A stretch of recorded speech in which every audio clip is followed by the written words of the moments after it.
مجھے گرتے ہوئے پتوں نے سکھایا ہے، بوجھ بن جاؤ گے تو اپنے بھی گرا دیں گے۔ ایک سبق آموز تحریر، دیوار پر والد کے ہاتھوں کے نشان، شاید کہ دل میں اتر جائے۔ ایک لاجواب اور سبق آموز تحریر۔ ابا جی بوڑھے ہو گئے تھے اور چلتے چلتے دیوار کا سہارا لیتے تھے۔ نتیجتاً دیواروں کا رنگ خراب ہونے لگ گیا۔ جہاں بھی وہ چھوتے تھے وہاں دیواروں پر ان کی انگلیوں کے نشانات چھپ جاتے تھے۔ میری بیوی کو جب پتہ چلا تو وہ اکثر گندی نظر آنے والی دیواروں کے بارے میں مجھ سے شکایت کرتی۔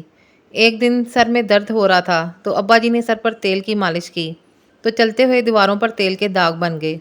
یہ دیکھ کر میری بیوی چیخ اٹھی اور میں نے بھی غصے میں اپنے والد کو ڈانٹ دیا اور ان سے بدتمیزی سے بات کی۔ انہیں مشورہ دیا کہ چلتے وقت دیواروں کو ہاتھ نہ لگایا کریں۔ وہ بہت غمگین نظر آئے۔ مجھے اپنے رویے پر شرمندگی تو محسوس ہوئی مگر ان سے کچھ نہ کہا۔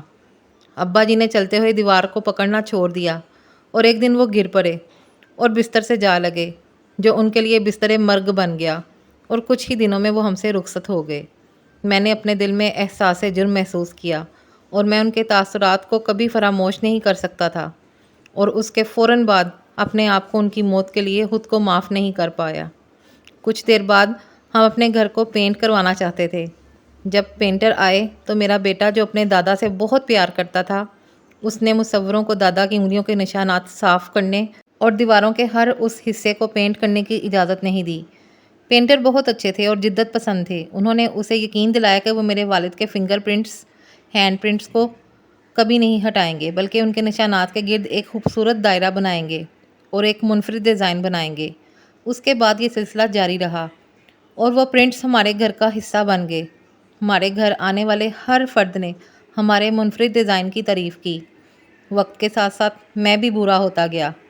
اب مجھے بھی چلنے کے لیے دیوار کے سہارے کی ضرورت پڑتی تھی۔ ایک دن چلتے چلتے مجھے یاد آئے اپنے والد سے میرے کہے ہوئے وہ الفاظ کہ سہارے کے بغیر چلنے کی کوشش کی تاکید کی تھی میں نے ان کو۔ میرے بیٹے نے یہ دیکھا اور فوراً میرے پاس آیا اور چلتے ہوئے مجھے دیواروں کا سہارا لینے کو کہا، اس خدشے کا اظہار کرتے ہوئے کہ میں سہارے کے بغیر گر نہ جاؤں۔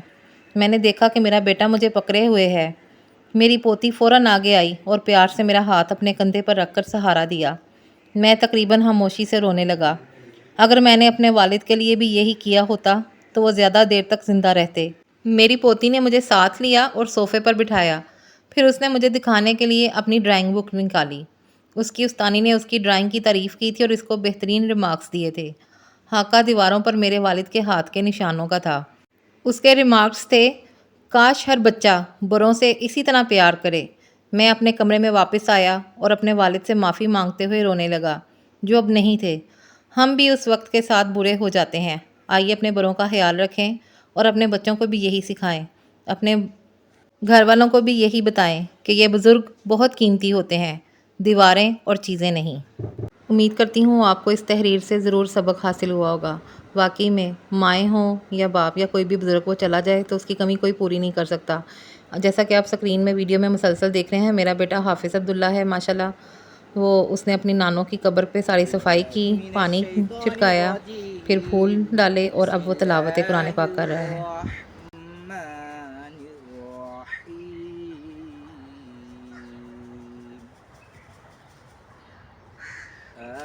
آمن الرسول بما أنزل إليه من ربه والمؤمنون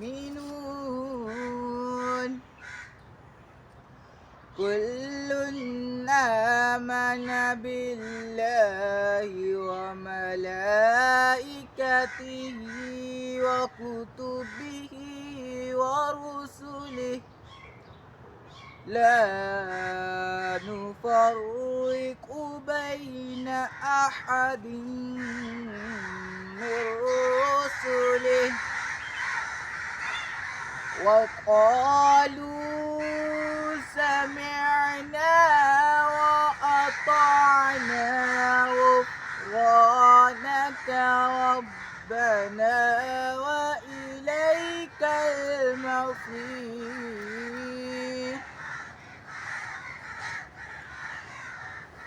لا يكلف الله نفسا إلا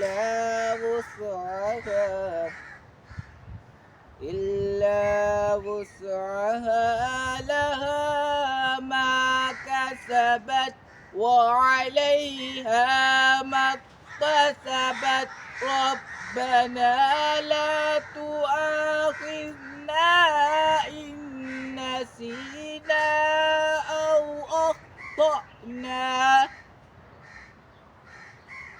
ربنا ولا تحمل علينا إصرا كما حملته على الذين من قبلنا ربنا ولا تحملنا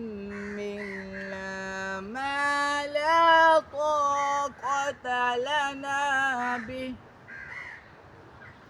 واعف عنا واغفر لنا وارحمنا